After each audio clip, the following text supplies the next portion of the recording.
क्या आपने कभी सोचा है कि गांव या देहात को चक क्यों कहा जाता है? आइए आपको बताते हैं।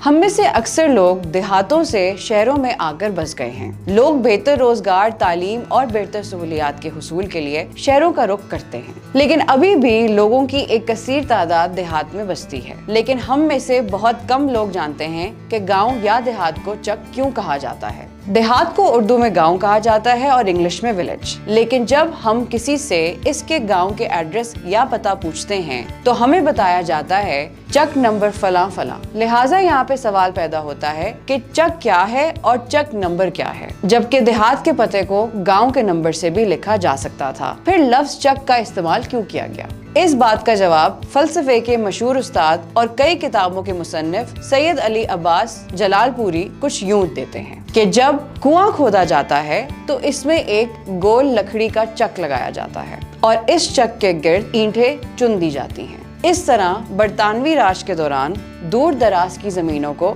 सैराब करने के लिए नहरें खोदी गईं, जिससे दूर दराज के इलाके सैराब हुए और इन नहरों के गिर्द लोग बसने लगे। तो बस्ती बसाने से पहले पानी की जरूरत पूरी करने के लिए एक कुआं खोदा जाता था। इस कुएं पर लकड़ी का एक गोल चक लगा दिया जाता था। फिर इस कुएं के गिर्द आबाद होने वाली बस्ती को चक कहा जाता था। रफ्ता रफ्ता इन चक के नंबर लगा दिए गए। यूं एक गांव या एक देहात को चक कहा और लिखा जाने लगा। लकड़ी का चक कुएं में रखकर इसके इर्द गिर्द नहीं बल्कि इसके ऊपर ईंटों की चुनाई की जाती है। फिर इस चक के नीचे से मिट्टी निकालकर कुआं मजीद गहरा करते जाते हैं। अंग्रेज दौर में जब नहरी निज़ाम कायम किया गया तो मजीद रुकबा ज़ेर काश्त लाने के लिए खुसूसन मशरकी पंजाब के काश्तकारों को इन नहरी इलाकों में ज़मीनें अलॉट की गईं। इन इलाकों में बसाए गए गाँव को चक कहा जाता था और जिस नहर से ये चक सैराब होते थे इस नहर या शाख का नाम भी नंबर के साथ लिखते थे,